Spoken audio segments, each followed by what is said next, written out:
and listening to people is not a very easy thing, particularly in the pool environment. I can still remember my days when I was just passed out schools and joined university. We were forced to sit in talks. Most of the time we didn't like it, but anyway the sirs expected us to be there. So what to do? I mean, it was very, very difficult time to open the eyelid. So I hope that I will not contribute to that, and the only way to come out of this is if you can interact with me. This is my 27th year of teaching in India and abroad. So I always like my students will interrupt as and when they like. Because sometimes what happens after listening to some sentences, you may tell that I should ask this question. Then you kept quiet. After 5-10 minutes, then what happened? I mean, the river takes a different turn and you forget. So don't allow the river to flow like that. Whenever something comes in your mind, just raise your hand. I always tell my student, you are now my student, that no question is silly. There can be silly answers. So risk is at my end, not at your end. I cannot assure that. Oh, sorry.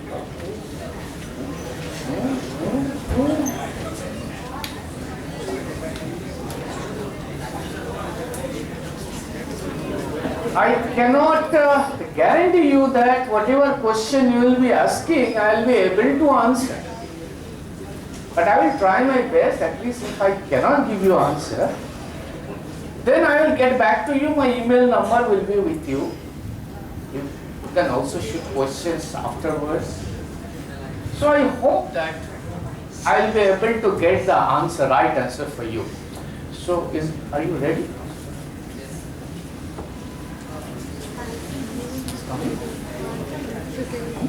So you are transformed? Okay. So 1 or 2 minutes I have to consume in this way. And so you are here from 6? Yes, sir. Okay. And today is the penultimate day, that is you have 1 more day to pass. 2 more days, okay. But the last day will be, well, there will be lectures on the last day? Oh, okay. You are coming from different parts of Odisha, I guess. Okay, most of you are from Bhubaneswar or outside Bhubaneswar? Outside, okay. And actually, my profession is geology teaching, I should say. And I ran 2 projects here in Bhubaneswar. From Bhubaneswar to there is a place called, I'm just trying to remember the exact position. Actually, the areas where rocks are exposed, not many people stay here. So it's very difficult to place to get the name of the rocks. It will be very close to Khurda Road, in between Bhubaneswar and Khurda Road, and there are a lot of rocks on both sides of the main roads. Not Paradip, it's a road going to Kolkata to Chennai, I mean that National Highway 5. So, well, this is all, almost barren area. So I spent here 3-4 years, not at a stretch, but 15-20 days per year, sometimes 1 month per year, at a stretch 10-15 days. Okay, so before it comes back, let me ask you one thing, that how many of you heard about earthquake before the Nepal earthquake occurred? All. How many of you knew then, answer this question, think carefully and answer this question. How many of you knew that earthquake science belongs to a discipline called earth sciences?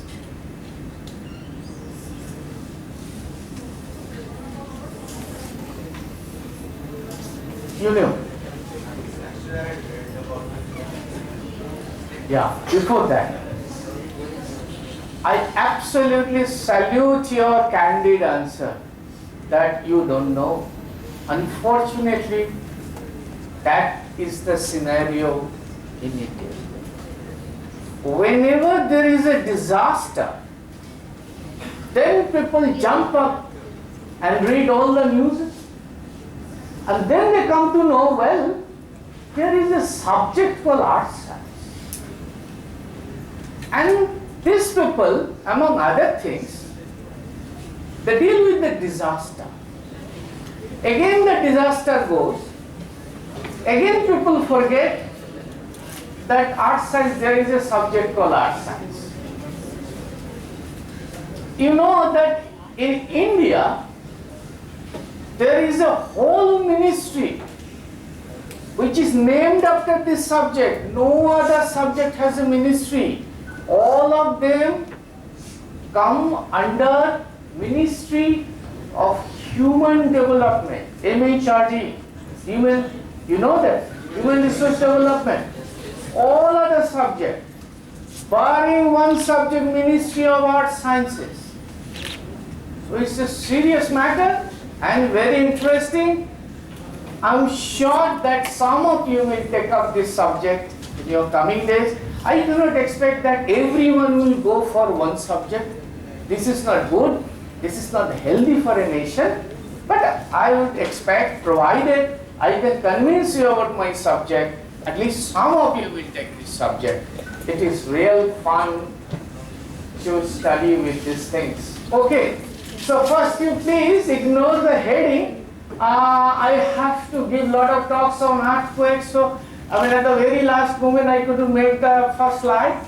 So I will be talking of this Nepal earthquake for which I think you will be interested.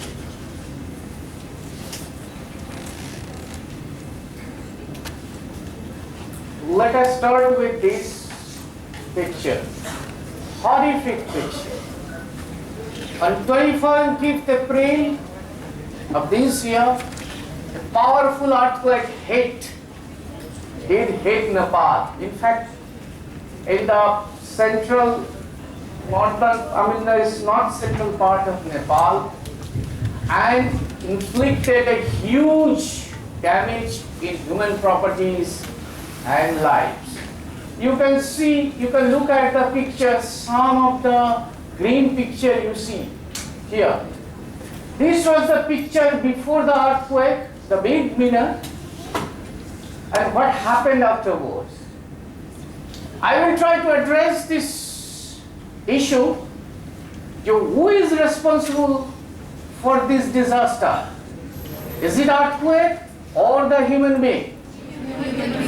So we will try to explain why human beings should be at least partly blamed for that. Earthquake causes lot of damages. One of the most severe things is the damage in economic front. If you read the newspaper every day, you will find in 4th or 5th, depending on which newspaper you are subscribing, telling that, well, our industry are performing well, our bureaucracy are doing well or not doing well, our government is doing well or not doing well. This is the reason of our development or non-development. But nobody takes into consideration that if a disaster like this comes and hit, so all those industries and other things will go in waste. That precisely happened to Nepal. I do not know next when they will come back to their present, the financial position they had few years back or even in the last year.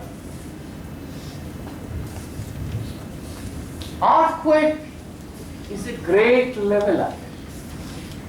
It brings rich and poor, strong and weak under the same turbulence. Earthquake is like Robin Hood. It hits the rich harder That's why you see a lot of hue and cry in the newspaper. How many people died in the earthquakes in Nepal? Few hundred. Every human life is important. Loss of human life should not be counted in numbers. It should not be approximated also. This is an injustice to the dead people. But still, how many people died compared to the number of people died out of malaria in Orissa and West Bengal together? The ratio will be 10 times. But have you heard any hue and cry in the newspaper? No, because the malaria hits the poor people. This is a big problem with the natural disaster. Some disasters are blown up because it hits the rich. Some disasters are kept under the carpet because the rich people are not interested.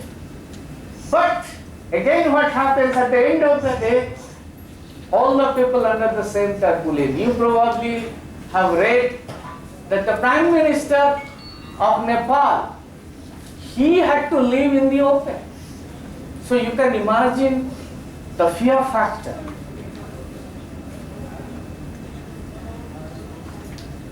I do not know how many of you actually visited Nepal during April, May.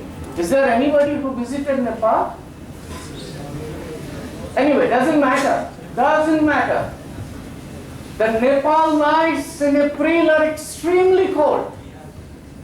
Terribly cold, and these people didn't have any proper dresses because they just ran out of their houses. So they had to live there.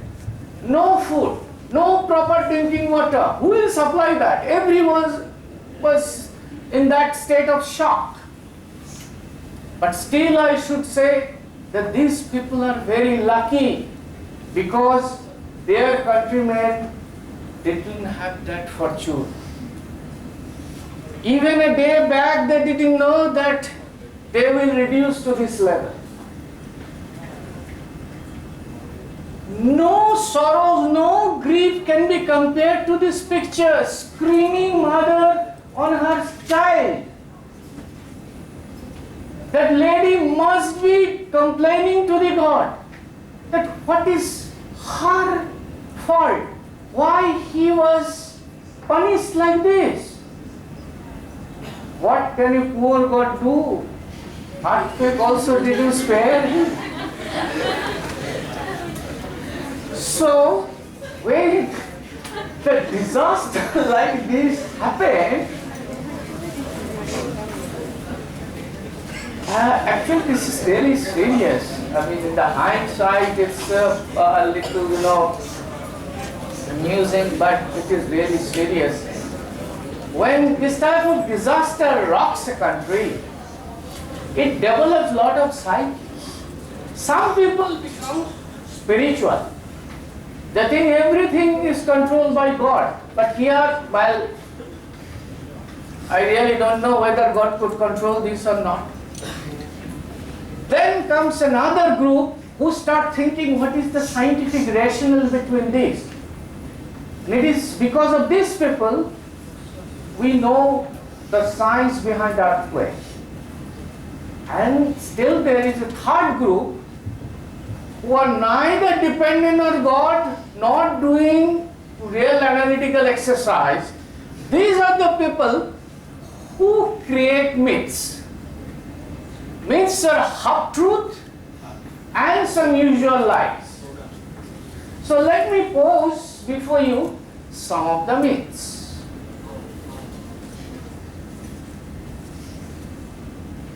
Earthquake can be predicted. Answer is no. It cannot be predicted. Unfortunately, the level of science is such that it cannot be predicted. So don't believe on the forecast. It cannot be predicted. Next meetings, animal can predict earthquakes. You read it from books and newspaper. Answer is no. Let me explain, beta. Let me explain. Yeah. I know. This is what you have read, and that's why I'm here. That's why I'm here. There is a saying in English: if somebody does some very bad thing which you don't approve, if you are extremely annoyed with that person, you tell that that person has gone to dogs. Do you know this phrase? That this person has gone to dogs means he is a total bad person. Disapproval. So I cannot, as a student of science, I cannot tell people to go to dogs. Actually, what happens, I tell you, because of their sensory organs are so strong, they can feel certain things which the human being cannot feel. But it doesn't mean that they can feel the earthquake. There is no such studies which prove a direct correlation between animal behavior and earthquake. These are all myths. Don't believe in these things. The third, it happens when it rains heavily. Because I will show that it comes from great depth, so the rocks there really do not know what is happening in the atmosphere. But of course, what happens that if it is raining and if there is earthquake, then disaster will be magnified. But rain has got nothing to do with earthquake. So the answer is no again. Finally, one should move out of the house and run to a safe distance. What should be the answer? Yes. No. No. I will explain why. If you don't listen to me, I'm not saying listen to me, if you don't listen to science, the casualty will be more. We could have saved many lives in Nepal if the people would not have tried to flee. This is the part which I will expand. Why it is not advised to run out. So, the answer is no. Well, there is a slash. Rarely yes. When rarely yes, what is the rare situation? The rare situation is after one shock. After one shock, you should slowly come out and take your shelter to a place. This open place doesn't mean anything. It should not be surrounded by the skyscraper. Open space means open space. There is no chance of certain buildings being collapsed. Okay, don't stand in the street corners and looking at the other streets. This is precisely happened to Nepal. In most of the cases, the earthquake victims are the victims of their own indecisions. So, with these few myths, let me explain. In science, seeing is believing, knowledge is believing. So whatever I have said, I have to prove that what I have said is right. So here we go. Let us now start discussing the science behind earthquake. Earthquake is a challenging subject. It involves lot of subjects, rigorous physics, chemistry, mathematics, art sciences, engineering. All kinds of things are actually assembled in earthquake science. I am a petrologist by profession. Petrology is a special branch of geology that deals with the physical and chemical changes in rocks. So I will discuss the science through my own lenses.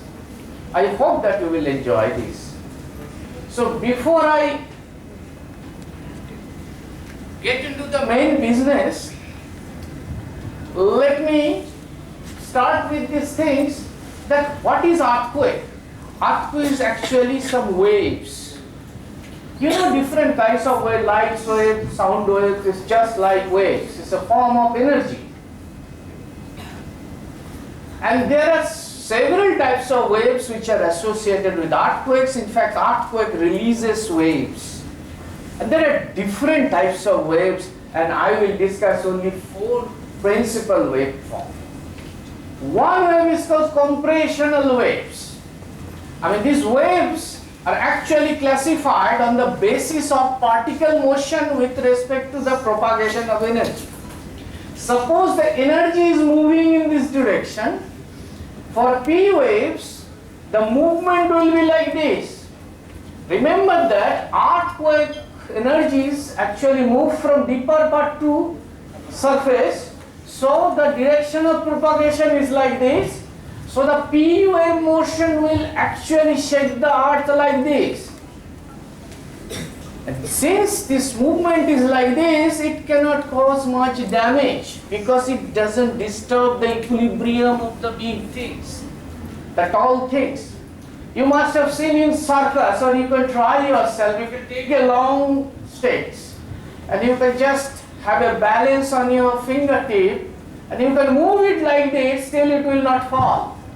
So if the compressional wave hits the rock or hits the earth's surface, the big building is highly unlikely that the big building will fall because of this.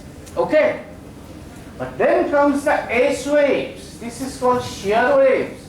Look at the particle motion. Motion is always, the energy is moving always like this. It is like this. The particle motion is like this. So actually you are shaking the ground like this. These people is really bad. This is one of the most bad people among the earthquake waves. Then you have 2 more things. One is called lava wave, which is not at all lovable. Not at all lovable. Dangerous. These are the 2 things which actually inflict lot of damages. In the first case, in the case of lava wave, the propagation direction is always like this. It toggles like this, just like the wriggle of a snake. Yes, sir. Sir, is there any story behind naming it love wave? It is after the scientists discovered. So it is nothing to do with the adjective love. Thank you. Thank you. He was a mathematician. Most of the earthquake wave properties are actually computed by the mathematicians. Then comes the Rayleigh wave. Again, it is named after the inventor. Yes.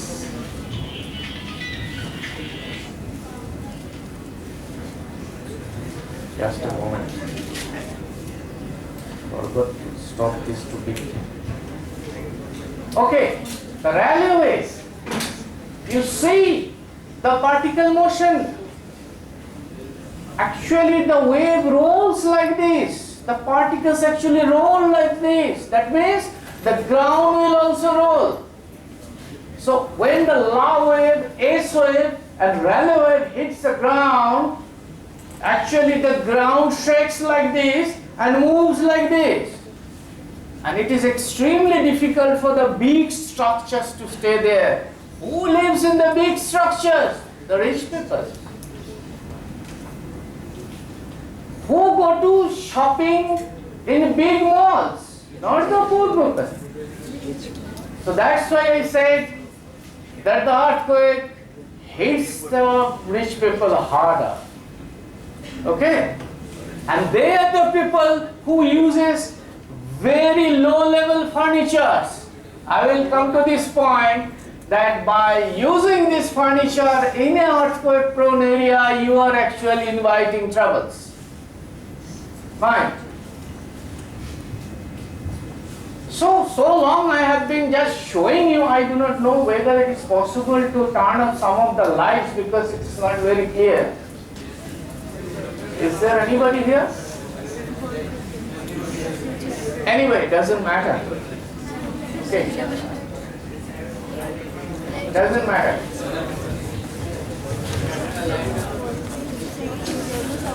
So now I will show you a clippings. Can you see? It's not very clear. Look at the picture very carefully. I discussed the particle motion. Now you see, you have seen what happens after earthquake has hit an area. But you really don't know what happens during the earthquake. Why the big buildings fall. And why people have identified these waves. Just see these things.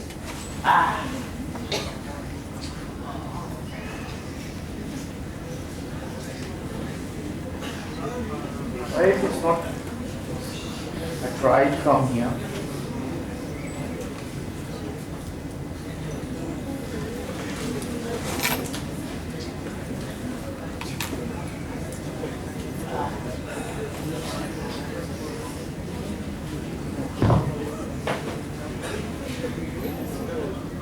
Look at this very carefully. Look at this, how the surface is rolling. This is a live earthquake shot from Japan. You see the cracks. Now we look at this part, how it is moving. Now you come here. The ground is getting cracked. And it is actually moving like this, moving like this. I really don't know whether you can see the movement here. No, sorry, because the picture is not clear, just wait for a while. Have you seen anybody in the field? So what happens to the people? Disappeared. They have opened it. Now you see the movement. Just you see the rolling. Maybe 1 or 2% who are already there in the field. Yes. So nobody tried to move out of the house and try to take refuge to the field. So why?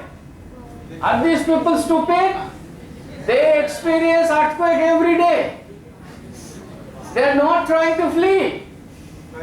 To the contrary, one fellow is shooting these things. Just you see the movement. Just to see the movement. Now you can understand why all the big buildings actually collapse. During this time. Now you see what happens to water. Just you see, just like waves. It's a standstill water body it was before this. Now you see, as if it's just like waves. So, these are the things. This is the reason why the earthquake is so devastating. Now the question is, why such thing happens? Why earthquake happens at all? What happens? Let me explain what happens. Suppose this is a block. You have a fence over there, and there is a plane which separates these two blocks, which we call faults. In our terminology, we call faults. Okay? It is not mandatory that to develop an earthquake, you need to have a fault. Earthquake can generate its own fault. Okay? But to make the life simple, I will presume that there is a fault and you are pressurizing these two blocks. You know from your high secondary physics that stress and strain ratio is a constant. It can be Young's modulus, it can be bulk modulus, it can be shear modulus. It depends on which ratios, which kind of stress and strain you are taking. Okay? So, if you stress something, it will accumulate strength. Okay? what does this strain do? They try to break the bonds inside the subject, inside the material, and try to create faults.